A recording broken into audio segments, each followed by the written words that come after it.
नमस्कार दोस्तों, मैं हूं गांव वाला और आप देख रहे हैं गांव वाला जीनियस।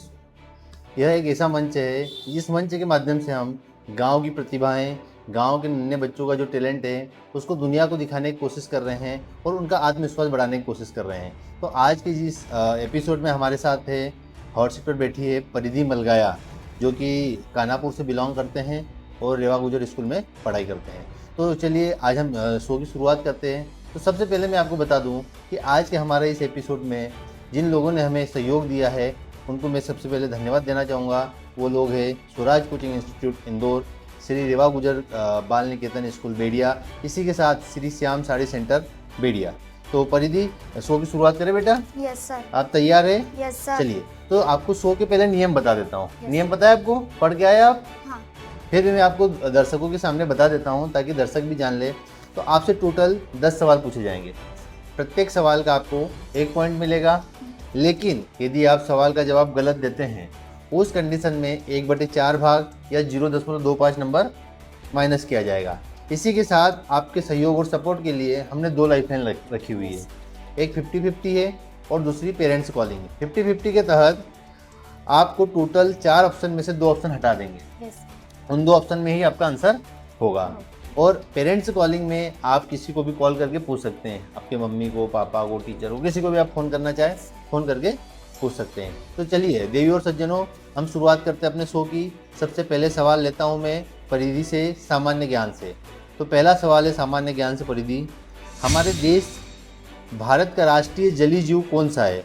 ऑप्शन नंबर ए है Ganga dolphin, option number B है शार्क, ऑप्शन नंबर सी है कछुआ और ऑप्शन नंबर डी है मगरमच्छ। गंगा डॉल्फिन। Very good. परिधि का जो पहला सवाल का जवाब है बिल्कुल करेक्ट है। ऑप्शन नंबर ए गंगा डॉल्फिन जो है हमारे देश भारत का राष्ट्रीय जलीय जीव माना जाता है। चलिए सवाल नंबर 2 की ओर बढ़ते हैं। परिधि, सवाल नंबर 2 मैंने तर्क शक्ति से लिया है। इसमें आपको एक नंबर की सीरीज दे रहा हूँ मैं। yes, उसमें आगे का क्या अक्षर आएगा, क्या नंबर आएगा वो बताना है। 1 है, 4 है, 9 है, 16 है, उसके आगे की संख्या क्या आना चाहिए? ऑप्शन नंबर ए है 20, ऑप्शन नंबर बी है 22, ऑप्शन नंबर सी है 25 और ऑप्शन नंबर डी है 30। 25। Very good. 25 आपका बिल्कुल करेक्ट जवाब है। जैसे इस सीरीज में मैंने क्या किया था, पहला है 1, मतलब उसका यदि हम स्क्वायर करें तो 1 ही होगा, फिर 2 का स्क्वायर है, फिर 3 का स्क्वायर है, फिर 4 का स्क्वायर है। ऐसे ही अगला सवाल, अगला ऑप्शन जो होगा वो 5 का स्क्वायर, 25 बिल्कुल करेक्ट है। चलिए तीसरा सवाल मैंने रामायण से लिया है, क्योंकि मेरा उद्देश्य यह है कि हमारे धर्म से जितने भी बच्चे जुड़े हैं उन लोगों को रामायण और महाभारत का ज्ञान होना चाहिए। इसलिए हर एपिसोड में 2 सवाल, एक रामायण से और एक महाभारत से लिया हुआ है मैंने।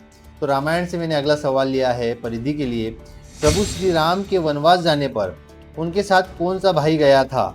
ऑप्शन नंबर ए है भरत, ऑप्शन नंबर बी है लक्ष्मण, ऑप्शन नंबर सी है शत्रुघ्न और ऑप्शन नंबर डी है ये सभी। लक्ष्मण। Very good. तीसरे नंबर का सवाल का जवाब भी बिल्कुल परिधि ने करेक्ट दिया है।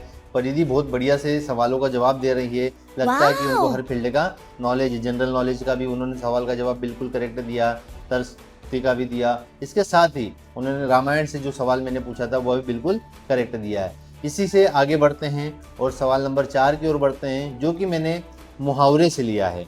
मुहावरा है घोड़े बेचकर सोना। मुहावरे का सही अर्थ क्या है? ऑप्शन नंबर ए है घोड़ा बेचना, ऑप्शन नंबर बी है बहुत गहरी और निश्चित नींद में सोना, ऑप्शन नंबर सी है व्यापार करना और ऑप्शन नंबर डी है जागते रहना। घोड़े बेच के सोना। बिल्कुल गलत जवाब। घोड़े बेचकर सोने का मतलब होता है कि बिंदास सोना, मतलब बहुत गहरी नींद में सोना, किसी चीज़ की चिंता नहीं होना। हम जनरल भाषा में भी इसका इस्तेमाल करते हैं कि किसी भी कारणवश कुछ आदमी ज़्यादा सोने में बेफिक्र होता है तो हम कहते हैं कि यह तो घोड़े बेच के सोया हुआ है। तो ऑप्शन नंबर बी बहुत ही गहरी और निश्चिंत नींद में सोना। चलिए सवाल नंबर 5 की ओर बढ़ते हैं, जो कि मैंने गणित से लिया हुआ है। गणित का सवाल है 1 मिनट में कुल कितने सेकंड होते हैं? Option number A 50 second, option number B है 100 सेकंड, ऑप्शन नंबर सी है 60 सेकंड और ऑप्शन नंबर डी है 120 सेकंड। 60 सेकंड। Very good.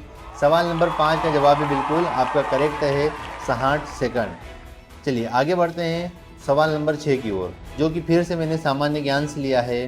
वह कौन सा फल है जिसे फलों की रानी कहा जाता है? ऑप्शन नंबर ए है आम, ऑप्शन नंबर बी है लीची, ऑप्शन नंबर सी है केला और ऑप्शन नंबर डी है संतरा। लीची। वेरी गुड, ठीक है। तो अगला सवाल लेते हैं हम महाभारत से, जो कि परिधि महाभारत देखते बेटा आप? नहीं देखते? पहले देखते थे? देखी हुई है, थोड़े बहुत याद है उसमें? चलिए तो सवाल नंबर 7 लेते हैं महाभारत से। महाभारत की कथा सुनाते समय भगवान गणेश ने उसे लिखा था, लेकिन वो कथा किसने बोली थी? ऑप्शन नंबर ए है महर्षि वाल्मीकि, ऑप्शन नंबर बी है महर्षि वेदव्यास जी, ऑप्शन नंबर सी है गुरु द्रोणाचार्य जी और ऑप्शन नंबर डी है संजय। महर्षि वेद। ए वाला। हाँ, ए वाला। ए वाला महर्षि वाल्मीकि जी? यस। यह गलत जवाब है बेटा। इसका सही आंसर आएगा ऑप्शन नंबर बी महर्षि वेदव्यास जी। महाभारत की जो कथा सुनाते समय भगवान गणेश ने तो उसे लिखा था, लेकिन उसको सुनाई थी किसने?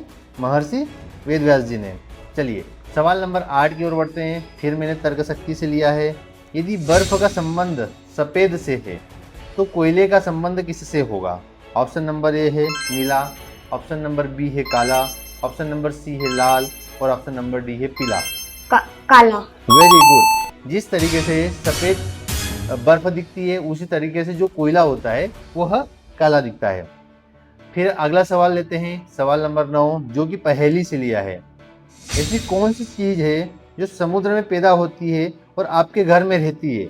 ऑप्शन नंबर ए है नमक, ऑप्शन नंबर बी है मछली, ऑप्शन नंबर सी है सीप और ऑप्शन नंबर डी है पानी।